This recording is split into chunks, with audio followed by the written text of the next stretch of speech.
In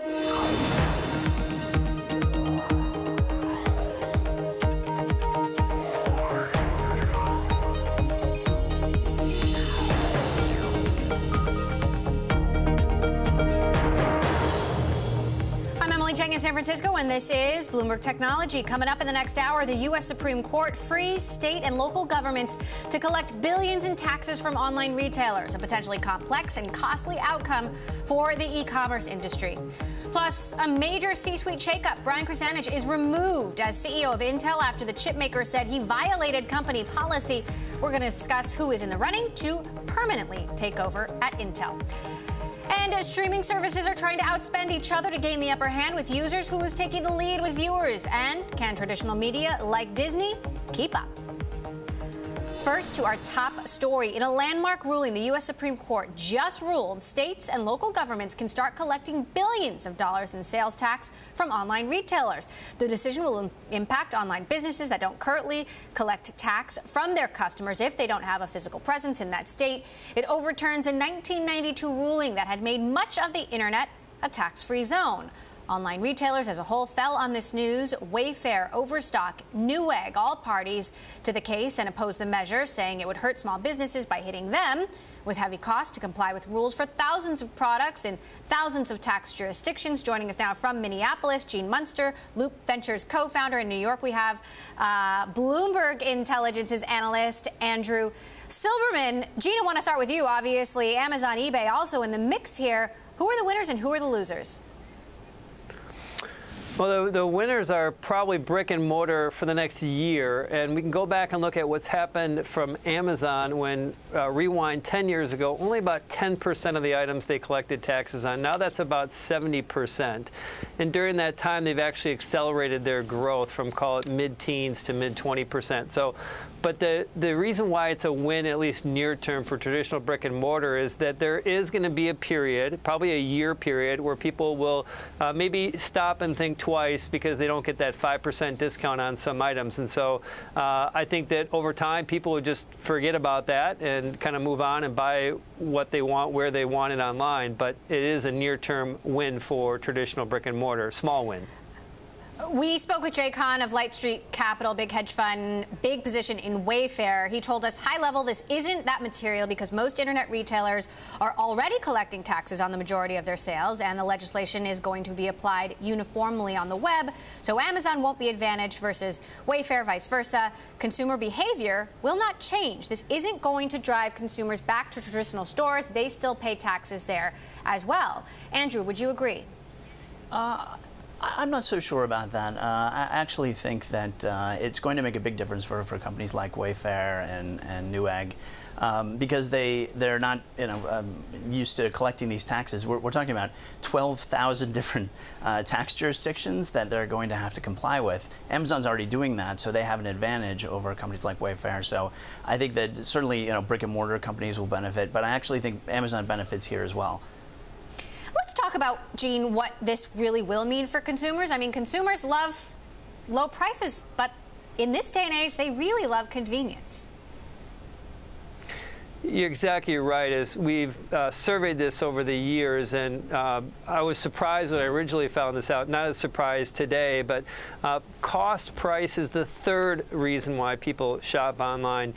Usually it's selection and then the delivery. So those two, you could wrap them up as more broadly convenience, but it is the third most important piece. So I think that's the reason why after a year people kind of move on and come back to these online despite higher taxes. But to put this kind of quickly into perspective, there's about 350 million unique items on Amazon in the U.S., and it's obviously difficult to drive to a store and get that kind of selection, and that is paramount in consumers' decisions.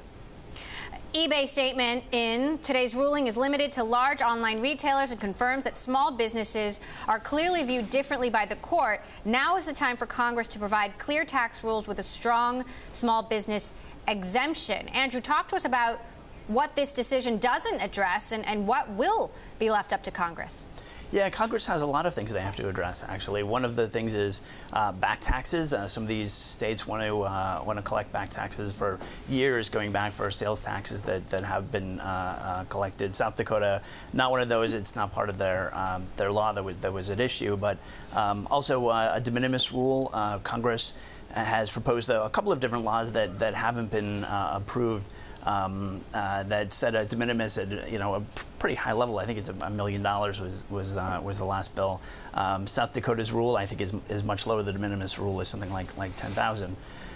So for small businesses, this rule essentially says that states can tax them without any sort of minimum. You sell one thing in one state, in North Dakota, for example, and you're taxed. Gene, how are we expecting Congress then to respond? Before I answer that, Emily, I want to just mention there's kind of one little wrinkle in this for Amazon is they actually have a service right now that they charge third parties for managing their taxes. It's typically about 2.5% to 3% for all that headache. Andrew talked about the 12,000 different tax jurisdictions. So if there is a universal tax that Congress actually does pass, a simplified tax code in retail, for example, 5% across the board, that may have a negative impact on that business. But to answer your questions, we don't really know what the terms of this are, obviously, because Congress needs to still decide. I don't know what the timing on that is, and I would say the probability that there is some sort of holistic view on online taxes is extremely high by the year end. I would put it above 90% chance that we get something. Andrew, you have a little bit more on the timeline. How does this play out? Well, traditionally, it takes Congress about 5 to 8 years to address Supreme Court decisions. So it would be great if they could address something by the end of the year.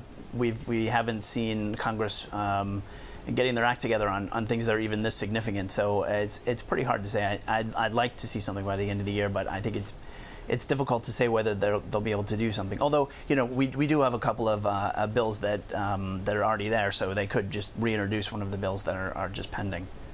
All right, so maybe we'll be talking about this again at the end of the year, maybe in 5 to 8 years, who knows, with this Congress. Andrew Silverman of Bloomberg Intelligence, Gene Munster of Loop Ventures. Thank you so much. Gene, you're going to be back with us a bit later in the show. Coming up, the C-suite shakeup that has rocked the chip industry. Intel ousts CEO Brian Krzanich. What it means for the U.S.'s largest chip maker. Next. And if you like Bloomberg News, check us out on the radio. Listen on the Bloomberg Radio app, Bloomberg.com, and in the U.S. on SiriusXM. This is Bloomberg.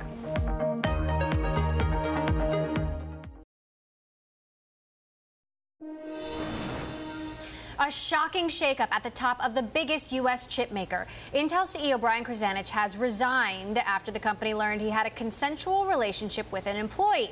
That's a violation of Intel policy. CFO Bob Swan has been named interim CEO. Krzanich moved up the ranks at Intel over more than 3 decades, becoming CEO in 2013. He oversaw Intel through an era of intense competition and consolidation in the chip industry as well. But Krzanich also leaves much unfinished. He was in the midst of trying to remake Intel into a more general provider of chips, targeting industrial systems and self-driving cars, and navigating the company through a massive chip design flaw.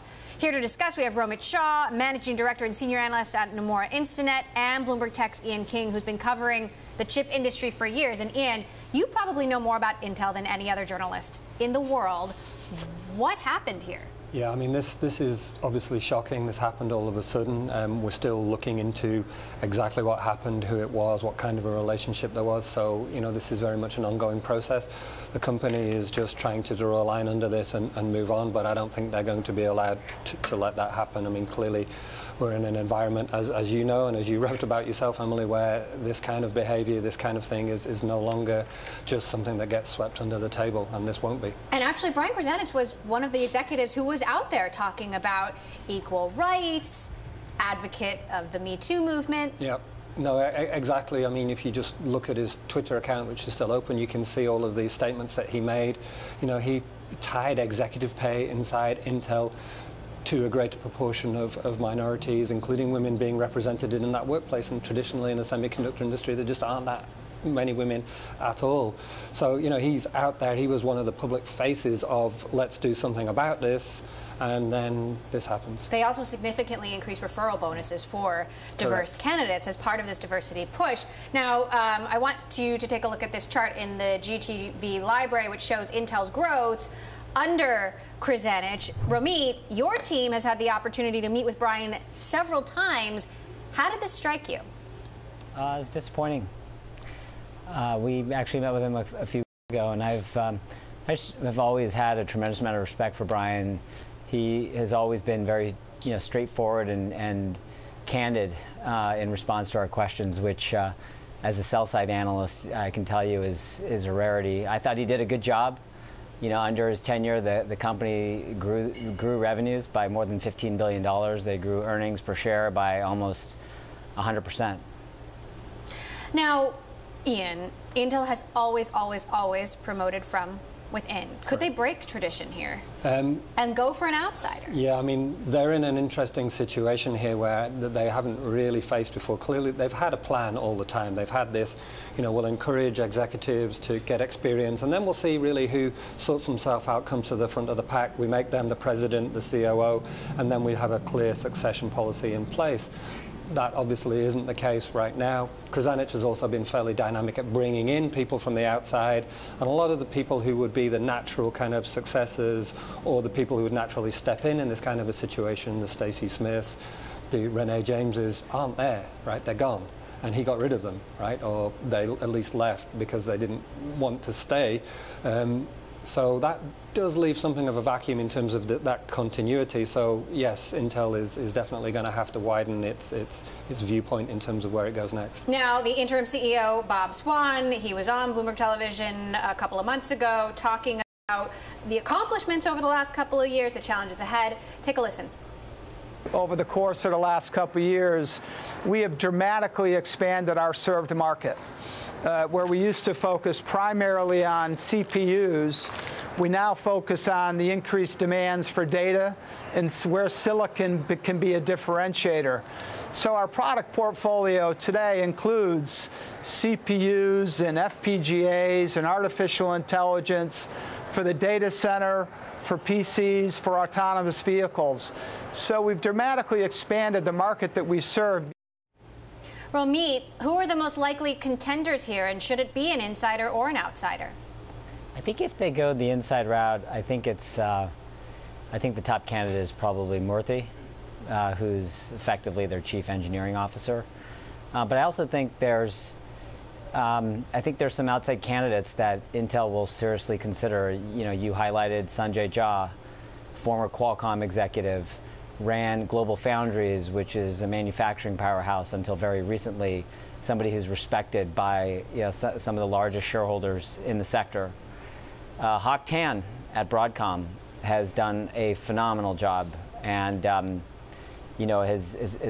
probably not much left for him to do at Broadcom. That would be a big change, a big break in culture for Intel. But those are the two that, at least in terms of outsiders, that come to mind. Hock Tan would be a huge break in culture, Ian. I want to go back to Renee James for a moment, because this is a woman who pitched with Krasanich to become president, and he became CEO, and she left so fast. Could these new revelations shed any light on why she left, or could she be a candidate here? I mean, she basically left the company and now has set up her own company, which is effectively competing with Intel, trying to get into the server market, Intel's home turf. That's not the actions of somebody that feels a lot of loyalty and affection, at least for the current leadership of Intel. Would she be on the list? We'll have to see. I mean, if they're open about diversity, if they're open about looking at the candidacies that might make the most sense, she would certainly be somebody that they should put on their list. Romit, what would you like to see? Given all the challenges Intel has ahead, given the consolidation in the industry, the competition, this chip design flaw that they're still trying to get through. Well, look, I thought they brought in a world-class CFO in Bob Swan, and I would like to see them go externally. There's a tremendous opportunity as an investor in Intel. The company obviously has very good momentum today. which I think will continue. They are struggling, though. They're struggling with their manufacturing execution. M&A at times has looked wasteful in terms of who they bought and how much they spent.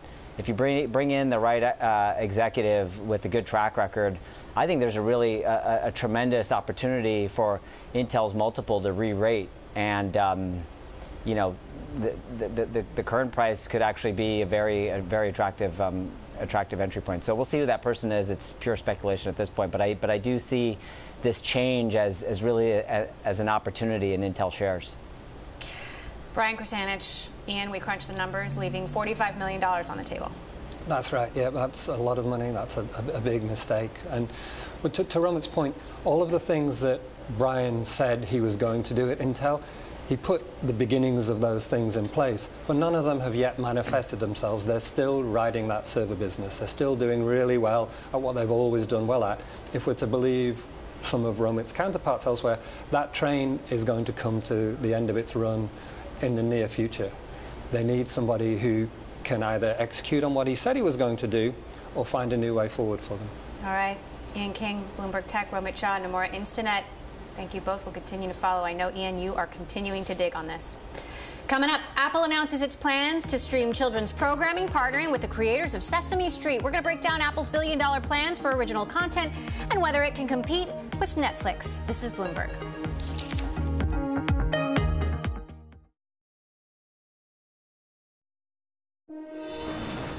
It is an arms race in streaming, with the competition trying to outspend one another on high-profile deals. Just this spring, Netflix announced it signed a production deal with former President Barack Obama and First Lady Michelle. Then, in early June, Amazon announced a deal with Academy Award winner Jordan Peele. And a few weeks later, Apple announcing it signed one of the most influential people in media, Oprah Winfrey. My next guest says Apple will spend just under $1 billion this year on original programming, but is still behind Netflix on rolling out new shows. Gene Munster, back with us, managing partner at Loop Ventures in Minneapolis, and here to give us the global perspective, we have Bloomberg's Caroline Hyde in London. So, Gene, Apple making big moves, and yet Netflix stock keeps going up.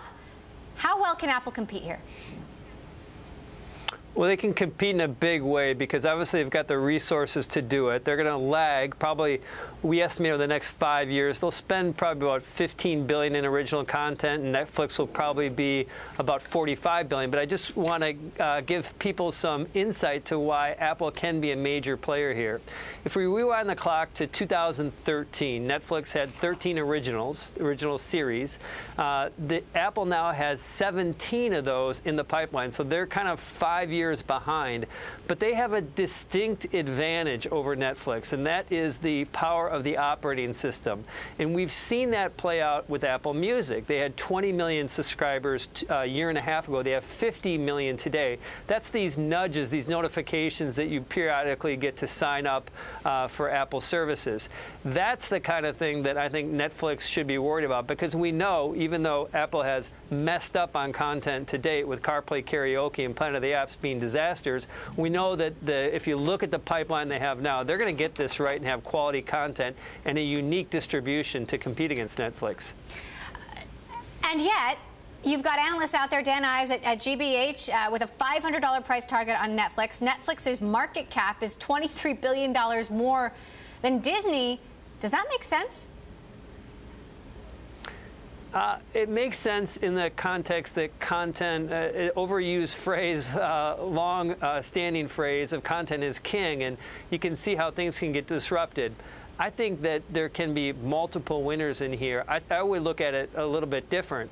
I think people who view Apple shares don't typically give original content a second thought. This is something that is an afterthought for investors, but I think this is something that can be a very big business. This ultimately could account for 3 to 5% of Apple's total revenue and be a very profitable part of their revenue. So, and it's all incremental. So we look at it more from the perspective of the tech companies are uniquely positioned, and Apple is one that is uniquely capitalized to go after this. Caroline, talk to us about the international picture here, because Amazon has made some strides acquiring global sports programming rights. Netflix, has shown, very solid international user growth. Is this anyone's game abroad? I feel like it is, yeah. I mean, Netflix has got, what, 125 million subscribers, and many of them are now based internationally. Latin America is growing. Europe, I mean, they're earmarking about $1 billion for European projects. They say they've got more than 100 in the pipeline when it comes to Europe. So EMEA, where I sit right now, is a big focus point for the likes of Netflix. Remember, they had real content wins by partnering with the likes of ITV Studios, BBC. They've been making such groundbreaking content as The Crown, which has done so well for them. So that's why they're really buckling down on European content. We've also seen with Amazon, you mentioned it, big moves into sports. Right here, it's the Premier League. It's all about football. You guys call it soccer. But they really have been they're going to show 20 games. That's not much in comparison to the more than 128 games that Sky, for example, shows. But still, it's showing where their desire is. They want to get this content, whether it be sports, whether it be original movies and broadcasts and series, to be able to get more and more subscribers to Prime, to push it above the 100 million users, and whether it be the 125 million users that we see over at Netflix. And of course, this just spurs more competition for the likes of Hulu, but also Sky right here in the UK, which is not only a cable network, but also has a streaming facility of itself. Meantime, Jean, so much changing. Pivotal Research has a note out that the combined Disney-Fox behemoth will be weaker than the original, and that, you know, Netflix is the winner there. You've got AT&T rolling out over the top. You know, Apple, meantime, making deals for children's shows, doing a deal with the makers of Sesame Street. A lot is in flux. What's going to determine who are the winners and who are the losers? I think the library and the distribution, those two. One thing, a unique advantage that Netflix does have is this international piece that you're just talking about. That piece is something that Apple is not as interested in. They're going to have 1,000, hard to believe that number, but Netflix has said they want 1,000 different types or series titles in the next year, and Apple's going to be much less than that. But I think that those two are clearly going to be winners. One of the challenges that traditional media is going to have here is around the distribution. We talked about the power of having the operating system, and also just a good understanding, like Netflix does, about how to capture and retain some users. And so I think that it makes sense what's happened with Netflix stock, and I'm biased because I view the world more of it from a tech perspective, but I think that the tech companies, because of the operating system play and the customer acquisition, are uniquely capable of being the content companies of the future. All right. We'll be watching the battleground. Gene Munster of Loop Ventures, Bloomberg's Caroline Hyde. Thank you both. Coming up, the Pentagon wants to put Cyber Command on the offensive. We speak to Pulitzer Prize-winning journalist David Sanger on the risks of a possible cyber war next. This is Bloomberg.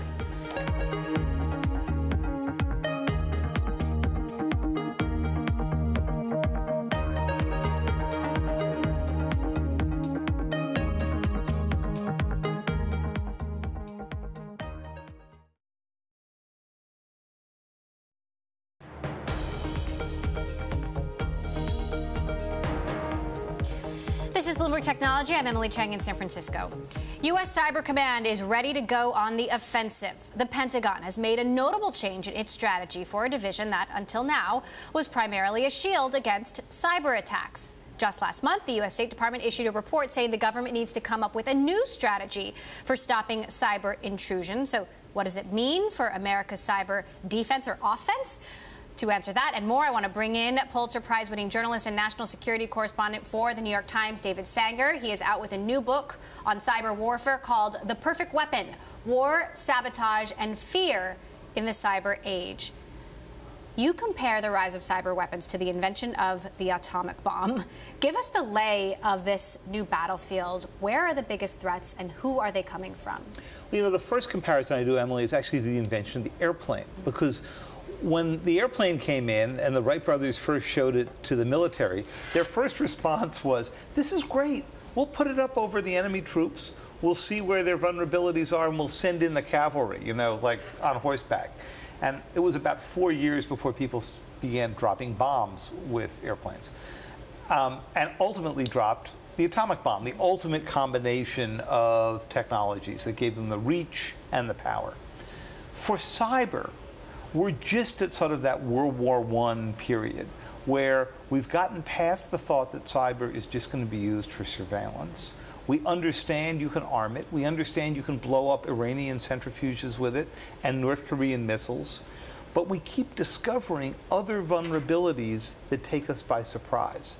And that's what the Russia hack was all about. I mean, just think, the election system was not on the Department of Homeland Security's list of 18 areas of critical infrastructure, the underpinning of our democracy, and it wasn't on the list. So, is that where the biggest threat is coming from? Is it Russia?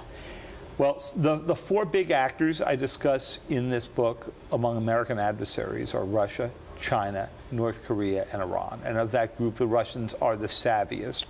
The Chinese are the most determined, but less interested in destruction and more about theft of intellectual property and so forth. That may change over time.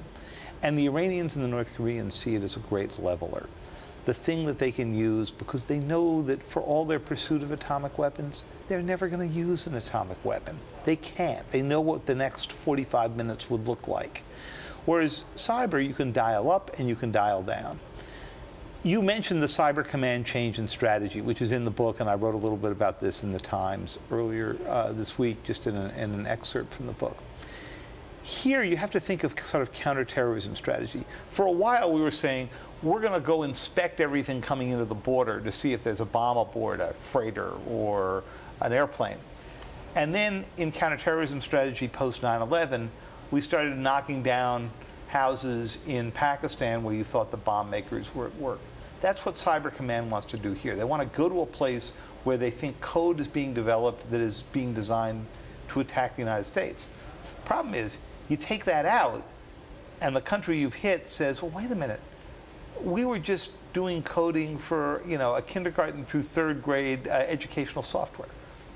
So how open is the Trump administration to being on the cyber offensive, and do they understand it?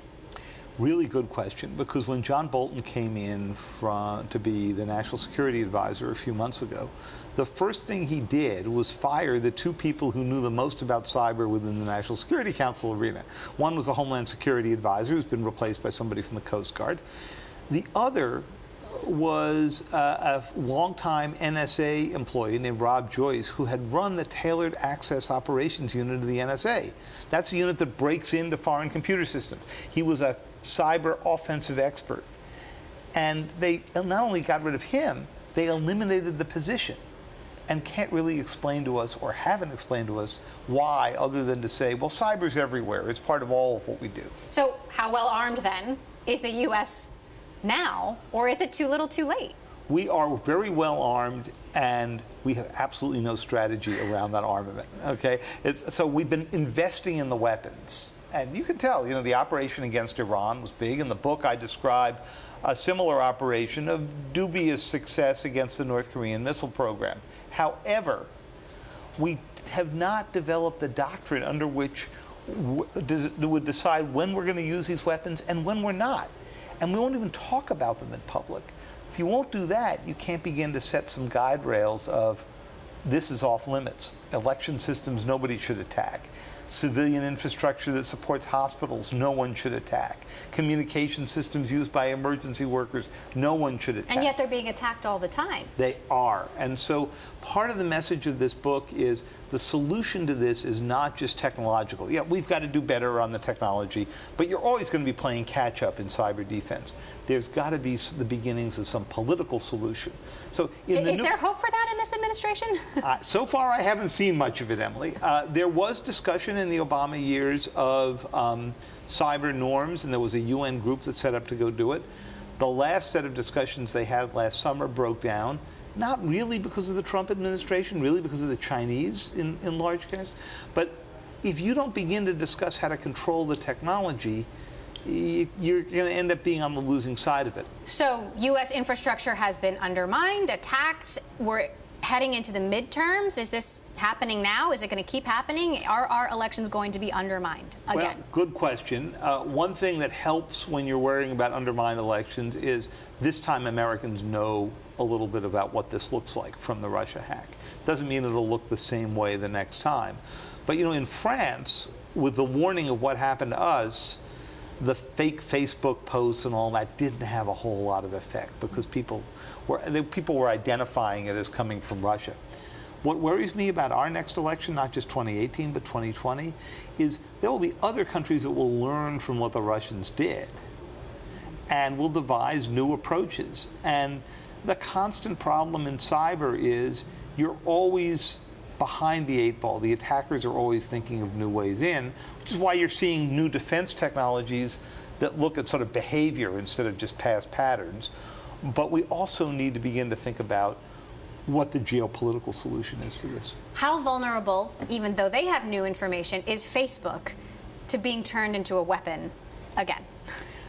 Less vulnerable than they were 2 years ago when they were clueless. But as you say, they move. They do move, and you know, I spent a lot of time in this book talking to people at Facebook.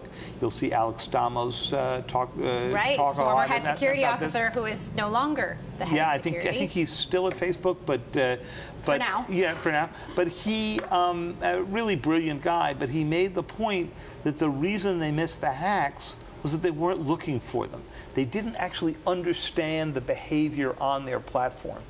And that could certainly happen again. Let's talk about North Korea, because you've reported on the U.S.'s efforts to disrupt North Korea's missile systems. Tell us a little bit more about how that happened. So Kim Jong-un, same Kim Jong-un who showed up in Singapore with such a friendly smile and went touring the nightclubs. And you were in Singapore as well. I was. We were watching him go up to one of the hottest night spots in Singapore and hang out with all the millennials, and take selfies with them. Gotta get your groove on when you're. That's right, but not what you expect. Signing international agreements. Not what you expect of the North Korean leader. But it was good that he was there and like seeing what another society looked like. But he was launching something a few years ago called the Musadon missile. And my colleague Bill Broad and I noted that they were having an 88% failure rate on something that was a pretty well-established technology. We dug into it and sure enough found just what we expected we would find, which was a program that President Obama had accelerated called left of launch. So if you think of the moment of launch and your anti-missile efforts to intercept those as after the launch, left of launch is what you do to keep the missile from getting launched. And that's everything from feeding in bad parts, something the U.S. has tried for years, to cyber attacks on the command and control systems. The problem is we can't tell what percentage of their high failure rate was because of the U.S. program, and what was because they were North Koreans making mistakes, bad welding, bad engineering. And that's part of the difficulty with cyber. You don't always know how well your weapons are working. So is this why Kim Jong-un came to the table, the bargaining table, and will the North Koreans stay there? I mean, how optimistic are you? I think he came to the bargaining table for a variety of reasons. My guess is that the sanctions, and maybe even being scared of Donald Trump's threats, had probably had more of it to do with it, having to get some of those sanctions lifted. I wish I could be more optimistic about this. I think the president did the right thing in trying to go meet him and talk to him. We've never tried that in the past, since the Korean War ended in 1953. But that said, the agreement they came up with was much more vague than what Kim's father and his grandfather had signed on to, and there was no timetable for performance. All right. David Sanger, New York Times, author of a new book, The Perfect Weapon. Thank you so much. Great to be with you. For stopping by. Still ahead, push-ups, coaching sessions, a live-in chef preparing you for the highest quality fuel for your competition. It is not the life of a football player, it's the regime of the modern sports star, the video gamer. Next.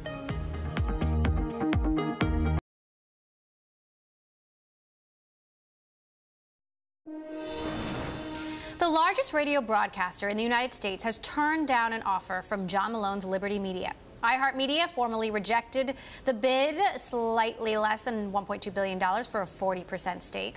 iHeart says other talks are continuing with interested parties. The company is working its way through bankruptcy.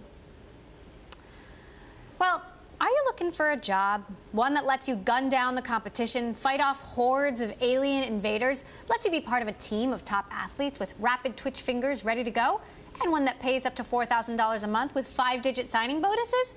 Well, then maybe esports is for you. Professional video gaming is now a $1.5 billion industry and giving a new wave of teens and 20-somethings a shot at celebrity. Bloomberg Tech's Aki Ito reports. Just imagine living in this $15 million home. You're paid a steady salary, supported by a whole team of staff whose sole purpose is to get you to play at your best. All right, fellas, let's go. And if you don't perform, you're cut from the team. Here we go, round three, keep it going, no breaks. If you think this sounds like the life of a pro athlete, you'd be right. Kind of. It's the life of the sports player of the future, lived by the lucky few today. My name is Michael Schmall. I'm a professional gamer.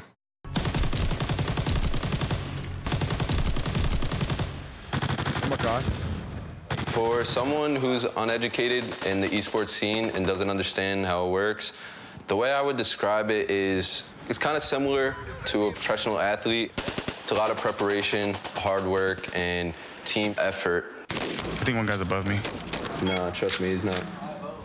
Ghost Gaming pays players like Mike to compete in video game battles. And yes, that is a real job now. More people watch video games than Netflix, Hulu, ESPN, and HBO put together. And esports is already a $1 billion industry.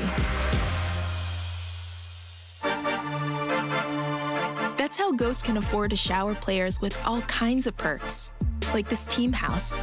It's a 10-bed, 16-bath mansion overlooking Hollywood, and it houses 10 players at a time, all in their late teens and early 20s. So when most people just take a quick look at the house we're living in, it's a bunch of teenagers and it's a lot of us. So you would think it's rowdy, we're just reckless, but we're professional esports players.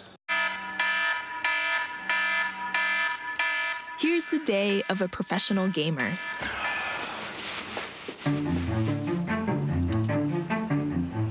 I wake up 9:30, breakfast. Chest up, let's go. 11 a.m., we have workouts. That lasts for an hour to an hour and a half. Oh, man. After lunch, we played from 1:30 to 7:30.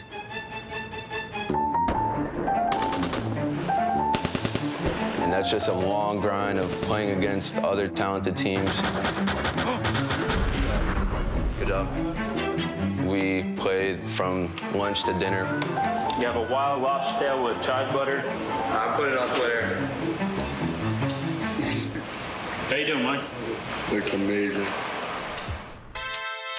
Mike didn't want to discuss his contract, but when he joined Ghost, it was reported that he and his teammates shared a $50,000 signing bonus and were each offered a $4,000 a month salary. On top of all that, Mike also earns money on the side. Fans pay to watch him play on the popular streaming site Twitch, and he also sells his own line of apparel.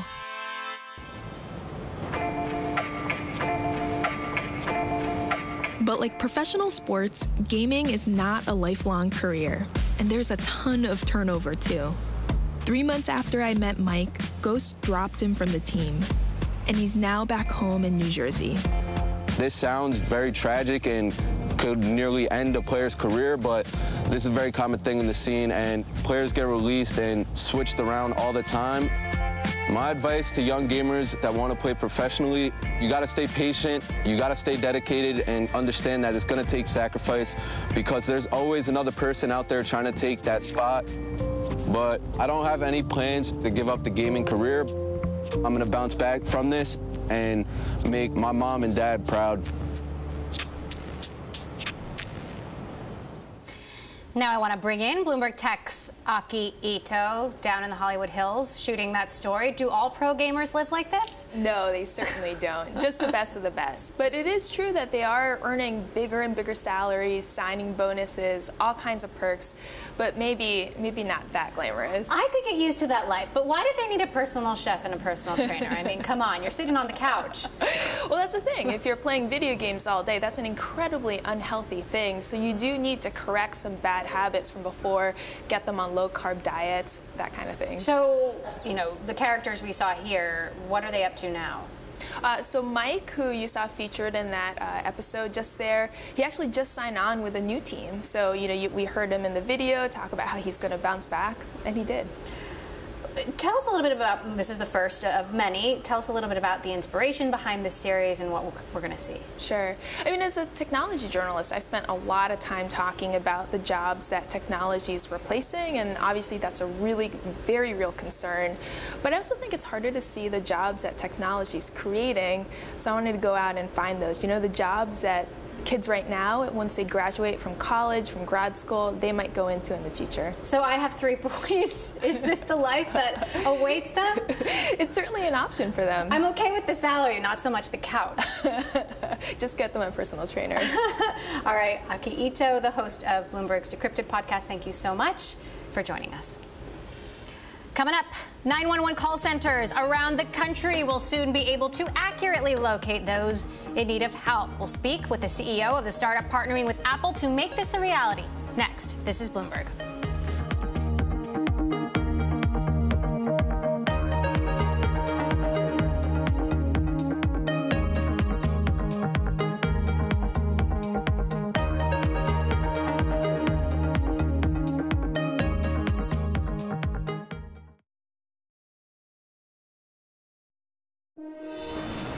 The 911 system has been operating in the U.S. for decades, but it has been slow to adapt to new technology.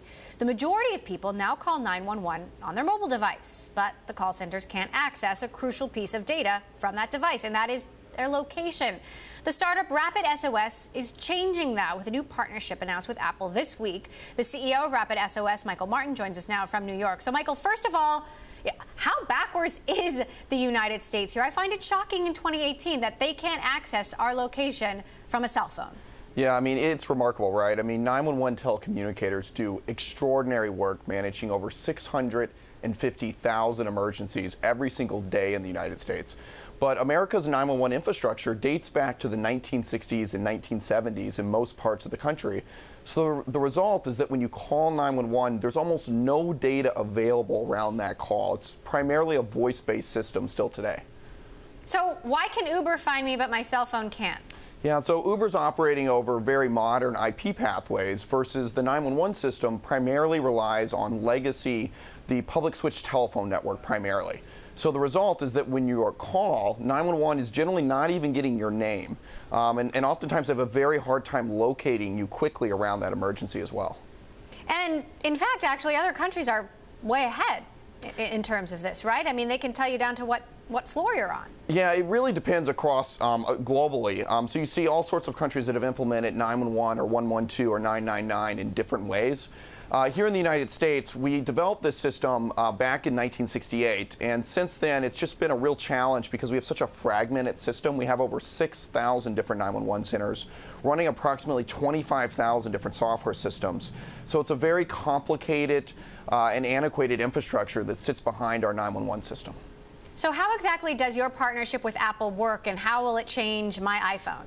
Yeah, so Apple announced on Monday at the National Emergency Number Association conference that starting with iOS 12, when a user dials 911, that location information, the type of information that we use every day in apps like Uber, will now be transmitted securely and robustly via our next generation 911 clearinghouse directly to the 911 operator that's managing that call. So the result is that we expect a meaningful improvement in terms of response time and outcomes of emergencies. So talk to us about other partnerships. I mean, Apple isn't the only maker of mobile phones. Yeah, so our clearinghouse is really designed to support any types of data. So what we spent the last 5 years developing in partnership with public safety is the ability to universally push life-saving data from any type of connected device directly into the hands of 911 and first responders. So just to give some examples, we work with digital health companies to pass real-time health and medical data. We work with several automotive OEMs to pass telematics data during a crash. Industrial IoT sensor data directly into the fire department, for example. Obviously, we've disclosed our partnership with Uber. Microsoft is an investor behind us. So you're seeing kind of broadly Silicon Valley start to embrace all this data now they can start to use to save lives. So tell us a little bit more about the work that you're doing with Uber and how that might be a prelude to other like deals. Yeah, so Uber, we're very excited. We announced that back in April. That starting in 6 cities now, if you have an emergency when you're on an Uber ride, you can actually press a button and share in real time your location and a variety of other information around that ride, such as the make, model, color of the vehicle, the license plate information. So the result is that first responders are going to be able to pinpoint your location or get to you faster. They're also going to identify the nature of the emergency more rapidly. So it can really help offset and improve response in those circumstances. Now, in a new era of privacy concern, how do you handle dealing with all of this sensitive data and consumers who may not want first responders to know their location? Yeah, so to be clear, this information is only shared during a 911 call, and it's fully encrypted end-to-end. It uses the similar types of technology that you would use with mobile banking for security, and then that is only available to the 911 call taker that's managing that call. Otherwise, there's no access to the data. Okay. Michael Martin, Rapid SOS CEO, thanks so much for sharing. Emily. And that does it for this edition of Bloomberg Technology from San Francisco. I'm Emily Chang. We're going to be back tomorrow. This is Bloomberg.